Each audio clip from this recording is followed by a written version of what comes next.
Tour D France విజేత lance Armstrong, దక్షిణాఫ్రికా నల్ల సూర్యుడు నెల్సన్ మండేలా, సినీ తార లిసారే వీరంతా కూడా దీర్ఘకాలిక జబ్బుల బారిన పడి వైద్యం తీసుకుంటూ సడలని నమ్మకం అనే దివ్యౌషధంతో పునర్జన్మ పొందినవారే. దీర్ఘకాలిక జబ్బుల్ని నయం చేయడంలో నమ్మకం ఎలా సంజీవనిలా పనిచేస్తుందో ఇప్పుడు తెలుసుకుందాం.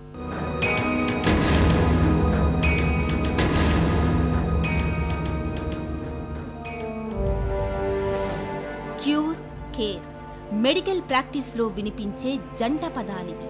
ఇవి కేవలం 2 పదాలు మాత్రమే కావు. ఇవి అంతుబట్టని జబ్బుల్ని సైతం ఉఫ్ మని మాయం చేసే 2 మంత్రదండాలు. క్యూర్ ద్వారా రోగానికి మందు వేసి లేదా చికిత్స చేసి నయం చేస్తారు. ఇక కేర్ ద్వారా రోగి మనసుకు మందు వేసి సాంత్వన చేకూరుస్తారు. క్యూర్, కేర్ రెండూ కలిస్తేనే సంపూర్ణ వైద్యం అవుతుంది. వీటిలో ఏ ఒక్కటి లోపించినా అది సంపూర్ణ వైద్యం అనిపించుకోదు, ఆరోగ్యానికి గ్యారంటీ ఇవ్వదు కూడా. క్యూర్ ఒకటే ఉంటే సరిపోదు. వెనుకటి నుంచి మన పూర్వీకులు వైద్యం చేసిన వాళ్ళు కేర్కి కూడా చాలా ఇంపార్టెన్స్ ఇచ్చినారు. కేర్ అంటే ఎంత బాగా మనము చూసుకుంటున్నాము పేషెంట్ అని. అంటే దీనికి దానికి ఏం భేదం అంటే మోడర్న్ మెడిసిన్లో డిజీజ్ మీద అంటే జబ్బు మీదనే మనసు.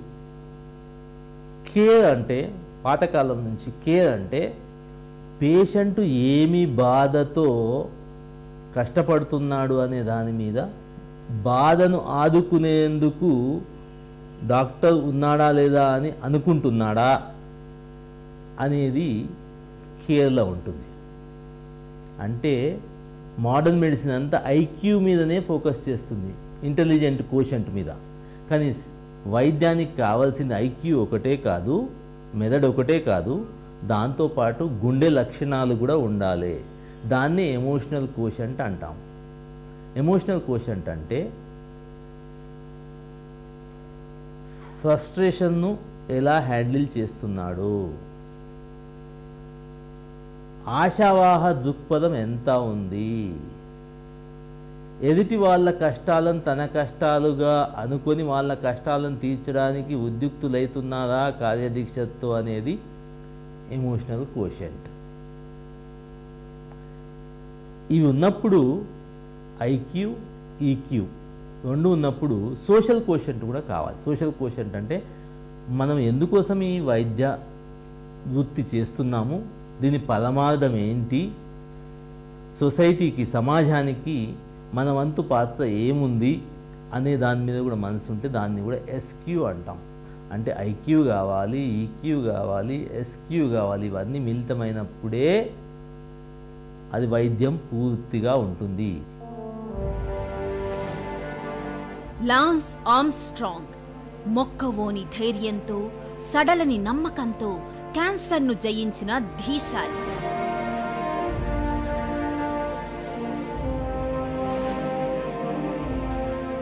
నెల్సన్ మండేలా జైల్లో 15 ఏళ్ల పాటు ప్రాణాంతక క్షయతో ఎడతెగని పోరాటం చేసి గెలిచిన ధీరోదాత్తుడు.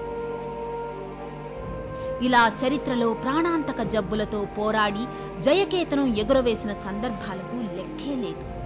ఇవన్నీ కూడా స్ఫూర్తిదాయక సంఘటనలే. ఎందుకంటే దీర్ఘకాలిక జబ్బుల బారిన పడినప్పుడు మనిషి వెంటనే డిప్రెషన్లోకి వెళ్లే ప్రమాదం ఉంది. డిప్రెషన్ అంటేనే సగం మరణమని డాక్టర్లు చెబుతారు. అందుకే జబ్బుల బారిన పడినప్పుడు జీవితం మీద ఎట్టి పరిస్థితుల్లోనూ నమ్మకాన్ని కోల్పోకూడదని డాక్టర్లు చెబుతారు. నాకేం కాదు, డాక్టర్ ఉన్నాడు చూసుకుంటాడు అనే నమ్మకం కుదిరినప్పుడు చాలా మట్టుకు ఆ జబ్బు నుంచి బయటపడి హాయిగా తొందరగా డిశ్చార్జ్ అవుతారు. ఎవరికైతే నమ్మకం లేదో నా పని అయిపోయింది, గుండె వచ్చింది అని గుండె పట్టుకొని డిప్రెషన్లోకి పోయి ఏడుస్తూ బాధతో ముక్కుతూ మూలుగుతూ నమ్మకం లేకుండా ఉంటే వాళ్ళు తొందరగా మృత్యువాత పడతారు. నమ్మకానికి అంత పవర్ ఉంది. దానికి ఉదాహరణ ఏంటంటే నెల్సన్ మండేలా అందరికి తెలిసిన వాడే. ఇప్పుడు 90 దాటి 96, 97 ఏండ్లు ఉన్నాడు. 27 ఏండ్లు సింగిల్ సెల్ జైల్లో పెడితే సీవియర్ టీబీతో బాధపడుతున్నప్పుడు తన మనోబలంతో, ధైర్యంతో, నమ్మకంతో నేను దీన్ని తట్టుకోగలను, దీని నుంచి బయటపడగలను నమ్మకంతో టీబీ నుంచి బయటపడ్డాడు. ఈ మధ్యకాలంలో ఒక 10-15 ఏళ్ళ నుంచి ప్రోస్టేట్ క్యాన్సర్తో బాధపడుతుండేవాడు. ఆ గుండె బలంతో ప్రోస్టేట్ క్యాన్సర్ను కూడా అధిగమించి దగ్గర శతమానం భవతి అన్నట్టు 100 ఏళ్ల వరకు ఆ క్యాన్సర్ను పొడగొట్టుకొని హాయిగా బతుకుతున్నారు. అంటే మన దగ్గర ఉన్న ఆత్మబలానికి, నమ్మకానికి, గుండె బలానికి జబ్బు తీసేసే శక్తి ఉంది అని చెప్పడానికి అదొక ఉదాహరణ. దీర్ఘకాలిక జబ్బుల సాలెగూటిలో చిక్కి దారి తెన్ను కానరాక సతమతమయ్యే ఆపద సమయంలో డాక్టర్ అందించే వైద్యం అన్నది సంజీవనిలా పనిచేస్తే జీవితం పట్ల నమ్మకం కోల్పోకపోవడం అన్నది దివ్యౌషధంగా పనిచేస్తుంది. భేషైన ఆరోగ్యానికి అది ఆయువు పట్టులా కొత్త ఊపిరిలూదుతుంది.